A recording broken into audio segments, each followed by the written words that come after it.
Hello दोस्तों, welcome to ICM channel. सो हम से डिस्कस करने वाले हैं कई सारे स्टॉक के बारे में। तो एक एक करके सारे स्टॉक को कवर करेंगे, डिस्कस करेंगे, प्लस साथ में यहाँ पे आपको जो फंडामेंटल और साथ साथ यहाँ पे टेक्निकल पे भी डिस्कस करेंगे। तो वीडियो को पूरा अंत तक देखना। लेकिन आप इस चैनल में नए हो जरूर से इस चैनल को सब्सक्राइब और वीडियो को लाइक करना यदि आपको वीडियो पसंद आए, और दोस्तों में ज़रूर से शेयर भी कर सकते हो यदि आपको इसमें कुछ भी सीखने को इस वीडियो में मिले तो पहले डिस्कस करते हैं अदानी विलमार के बारे में। लगातार यहाँ पे 3 दिनों से ये स्टॉक जो है 5% का अपर सर्किट लगते हुए दिखाई दे रहा है। हाँ, आज तो यहाँ पे आपको ओपन ही हुआ है आपका अपर सर्किट पे, लेकिन 2 दिनों से यहाँ पे आपको थोड़ा डाउन गया, फिर प्लस उसके बाद यहाँ पे लगातार अपर सर्किट है।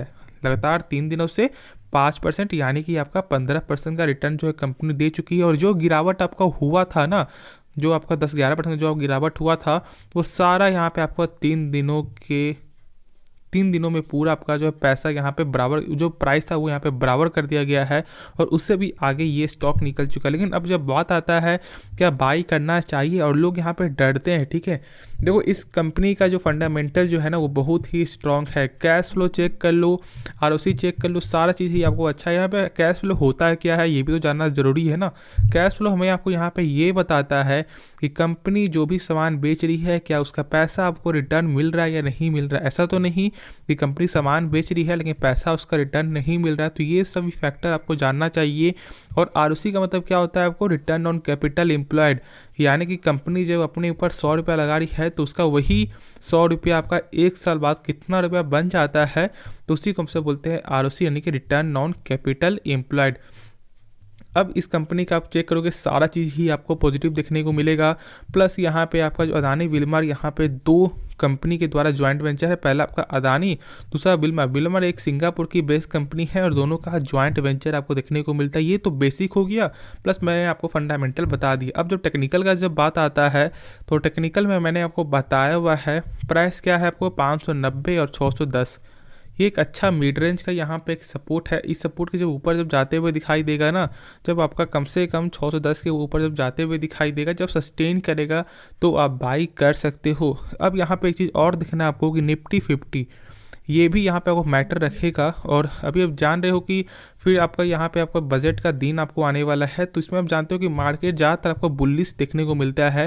और ये आप अच्छी तरह समझ रहे, जो लोग पहले से मार्केट में यहाँ पे है, और इसमें बहुत से लोग आपको फ़ायदा उठाते हैं बहुत सारे सेक्टर में। जो सेक्टर का यदि ऐसा कुछ न्यूज़ आ जाता है या फोकस देखने को मिल जाता है कि हाँ इस सेक्टर के वाइज से कुछ आपको ऐसा न्यूज़ आ सकता है या कुछ ऐसा अपडेट आपको आ सकता है, तो लोग यहाँ पे आपको बाई करते हैं। लेकिन ये जो कंपनी है ये ऐसा नहीं कि यहाँ पे आप सेक्टर वाइज से नहीं, ये आपका हमेशा चलने वाला ये स्टॉक है।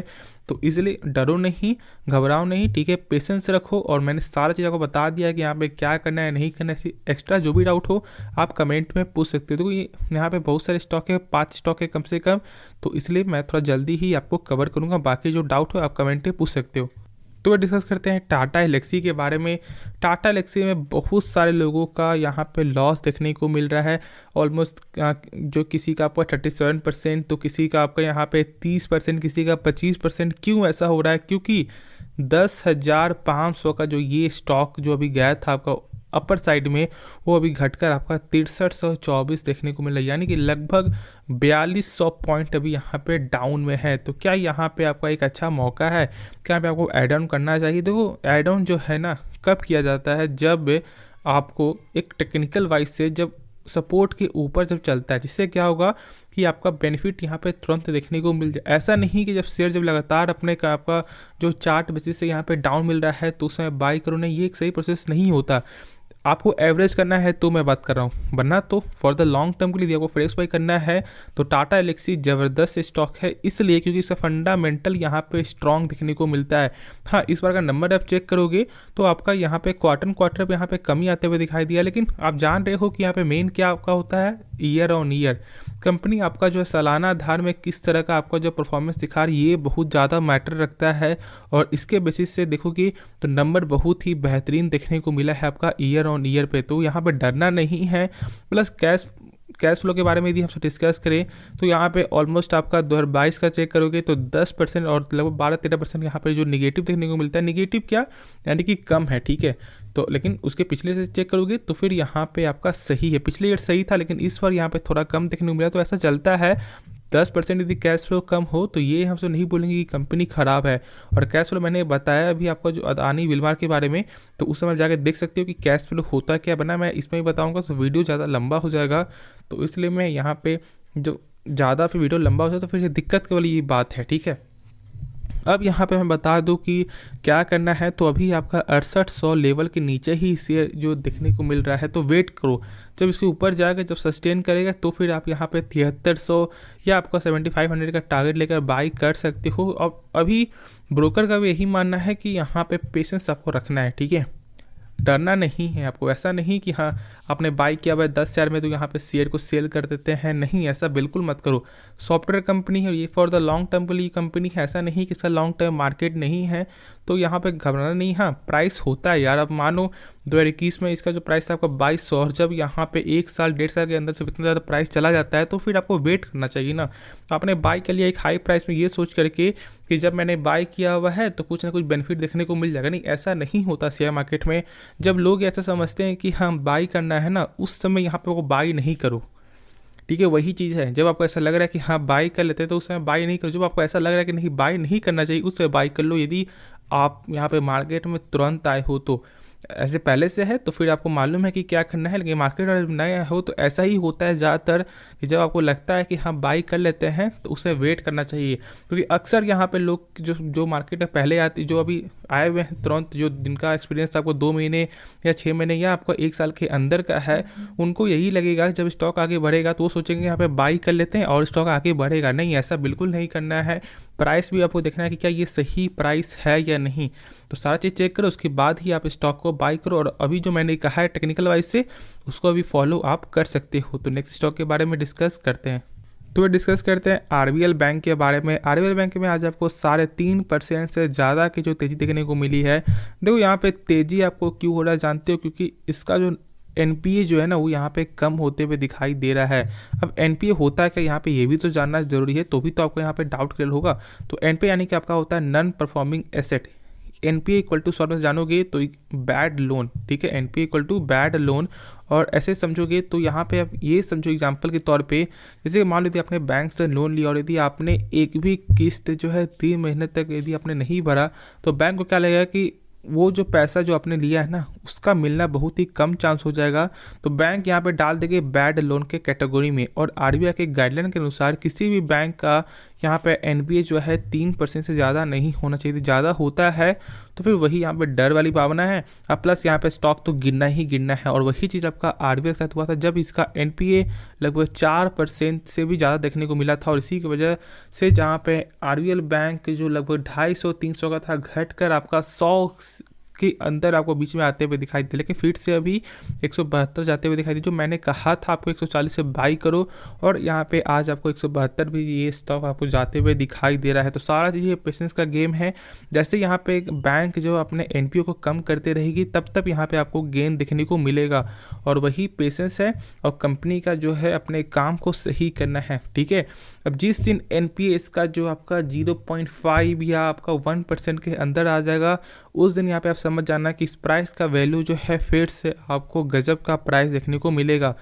तो बस सारा काम जो यहाँ पे अब आरबीएल बैंक के हाथ में है, आपकी बस की बात कुछ नहीं। ऐसा नहीं कि यहाँ पे सेल्स ये सब कुछ में बैंक है, ठीक है। और इसका मेन जो आपको फंडामेंटल आपका एनपीए ही होता है, और ये जानना बहुत ही ज़्यादा आपका ज़रूरी है। और होप इसके रिगार्डिंग आपका डाउट यहाँ पे क्लियर हो गया होगा। तो पेशेंस रखो अभी, और अभी सेल मत करना, ठीक है। वेट करो, जब एक अच्छा प्राइस और टारगेट देखने को मिलेगा उस समय यहाँ पर आप सेल कर सकते हो। तो नेक्स्ट स्टॉक के बारे में डिस्कस करते हैं। तो वे डिस्कस करते हैं टाटा मोटर्स के बारे में। और टाटा मोटर्स से मैं आज फिर से यहाँ पे आपका 1% ऑलमोस्ट यहाँ पे गिरावट देखने को मिला है। और देखोगे तो आपका इंड पॉइंट में, इंड टाइम में ही आपको गिरावट हुआ है। अब मैंने बाई करने का मैंने यहाँ पे क्या कल बताया था ओपिनियन, 2 ओपिनियन मैंने बताया था। पहले तो आपका जो टेक्निकल वाइज से तो 390 के जब तक ऊपर जो सस्टेन करेगा उसके बाद बाई करना है, ठीक है। सॉरी, जब आपका 390 के जो ऊपर सस्टेन करेगा उसके बाद बाई करना है। और देखोगे तो आज फिर यहाँ पे आपका जो है 390 के ऊपर है, लेकिन उस तरह का यहाँ पे जो परफॉर्मेंस आपको देखने को नहीं मिला है। और प्लस यहाँ मैंने आपको ये भी पता है कि यहाँ पे जानते हो कि पर मंथ का रिपोर्ट आपको आता है कि क्या सेल्स में यहाँ पे गेन हुआ है नहीं हुआ है, तो उसके लिए भी वेट आप कर सकते हो।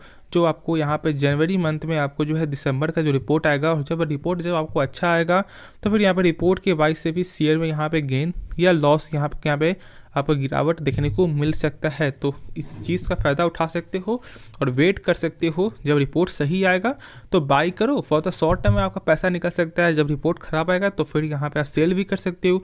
तो हर चीज़ को लेकर यहाँ पे चलो, लेकिन अभी फ़िलहाल जो 390 के ऊपर है, यानी कि अपने सपोर्ट के ऊपर ही अभी दिखाई दे रहा है। फिर से यदि 390 के नीचे गिरेगा तो नीचे का लेवल आपको देखने को मिलेगा। तो टाटा मोटर्स जो है कंपनी जो है, यदि आप बाई करते हो ना, तो आपको मेन जो है थॉट क्या होता है आपको फॉर द लॉन्ग टर्म के लिए ईवी के रिलेटेड, ठीक है। अब जिस दिन इसका ईवी के रिलेटेड यदि काम कुछ खत्म हो जाता है तो फिर तो यहाँ पे पूरा गेम ही पलट जाएगा। और पहले देखोगे तो ये कंपनी आपको 5 साल रिटर्न में यहाँ पे अभी भी निगेटिव रिटर्न ही आपको दिखाती है। तो इस चीज़ का भी आपको पेशेंस यहाँ पे रखना होगा। और जो आपको लगता है कि ईवी यहाँ पे लॉन्ग टाइम मार्केट आगे बढ़ेगा तो ही आपको बाई करना है, वरना फिर यहाँ पे आप अवॉइड भी कर सकते हो। तो चलो नेक्स्ट स्टॉक के बारे में डिस्कस करें। देख सकते हो बजाज फाइनेंस में आज फिर से यहाँ पे कमजोरी देखने को मिला है, लगभग आधे % के यहाँ पे गिरावट और 6469 पे क्लोजिंग देखने को मिल रहा है। अब यहाँ पे आपको कुछ इसके बारे में जान लेते हो। तो जानते हो कि यहाँ पे आपको यदि इस स्टॉक को, ठीक है, यहाँ पे बजाज फाइनेंस को आरबीआई के द्वारा आपको अप्रूवल मिल जाता है क्रेडिट कार्ड का, तो ये फर्स्ट आपको एनबीएफसी कंपनी हो जाएगी। अब जान रहे हो कि टोटल आपको जो बजाज फाइनेंस का जो आपका कस्टमर बेस है वो यहाँ पे 4 करोड़ से ज़्यादा का देखने को मिलता है। और आपका जो क्रेडिट कार्ड का मार्केट बेस यदि चेक करोगे तो पूरे भारत में यहाँ पे 8 करोड़, ठीक है। अब यहाँ पे सोचो यदि 4 करोड़ में 25% लोग जो आपको बजाज फाइनेंस से क्रेडिट कार्ड ले लेते हैं तो पूरे भारत का ऐसे ही यहाँ पे 10% से ऊपर का जो है इन्हीं का मार्केट हो जाएगा। और ये बहुत ही बड़ी बात है। अब प्लस अब ये भी जान रहे हो कि बजाज फाइनेंस से लोग अभी डर रहे हैं कि यहाँ पे क्या होगा, क्योंकि अपने लेवल से बहुत ज़्यादा नीचे आपको ये स्टॉक आ चुका है, जहाँ पे ये स्टॉक आपको 8000 टच करके आया है और अभी यहाँ पे गिरावट है। तो डरना नहीं है। एक अच्छे स्टॉक को जितना यहाँ पे अब लॉस, जितना कम दाम में यहाँ पे आप खरीदोगे उतना ही आपके लिए बेनिफिट होगा। अब यहाँ पे ऐसा ही सेम जो है आपका कब हुआ था, 2016 में, जब कंपनी ने स्टॉक स्प्लिट और जब बोनस दिया था तो प्राइस घटकर आपका 1000, जो 10 का जो स्टॉक था वो 1000 आ चुका था, और 1000 से घटकर ऑलमोस्ट लगभग 700-800 तक शेयर जाते हुए दिखाई दिया था। तो सोच लो यदि उस समय लोगों ने सोचा हो कि यहाँ पे ये स्टॉक आगे नहीं पड़ेगा तो फिर कितना पैसा उन्होंने यहाँ पे मिस किया। तो ऐसा नहीं है। यदि कंपनी का आपको बिजनेस पसंद है, इनका मॉडल पसंद है, तो फिर फॉर द लॉन्ग टर्म के लिए बाई कर सकते हो। और नंबर भी देखना बहुत ज़्यादा ज़रूरी है। नंबर क्या देखने को मिल रहा है, क्या सेल्स में ग्रोथ है या प्रॉफिट में ग्रोथ है, उसके हिसाब से स्टॉक को बाई करो। ना कि आपको ऐसा लग रहा है कि हाँ ये स्टॉक आगे बढ़ेगा बाई कर लो, ये सही फैसला नहीं होता। तो नंबर देखो, प्लस उसके बाद यहाँ पे देखो कि क्या लॉन्ग टर्म में इसका बिजनेस यहाँ पे आगे ग्रोथ करेगा या नहीं। क्योंकि जब प्रेजेंट ही जब आपको सही नहीं होगा तो फ्यूचर के बारे में आपको सोचना ही यहाँ पे सही नहीं है। ऐसा नहीं सोचना कि हाँ यहाँ पे प्रेजेंट खराब है, लगातार कंपनी लॉस खा रही है और फ्यूचर यहाँ पे ब्राइट है, तो नहीं, ये दिक्कत वाली बात है। लेकिन जब प्रेजेंट जब यहाँ पे स्ट्रांग होगा तो फिर आपका फ्यूचर में भी आपका यहाँ पे प्रॉफिट बनाने में कंपनी को ज़्यादा दिक्कत नहीं होगी और इनका मार्केट बेस भी लगातार बढ़ते हुए दिखाई देगा। तो होल्ड करके चलो, क्योंकि ये अभी अपने लेवल से यहाँ पे कम लेवल, यहाँ पे अपने लेवल से थोड़ा डाउन है, तो यहाँ पे गिरावट हो सकता है। हाँ, जब आपको 6800 जब ऊपर जाए तो फिर इसके बारे में आप सोच सकते हो। तो चलो यार, इस वीडियो को अंत करते हैं, लेकिन उससे पहले ज़रूर से इस चैनल को सब्सक्राइब और वीडियो को लाइक कर देना। तो मिलते हैं नेक्स्ट वीडियो में, तो तब तक के लिए धन्यवाद।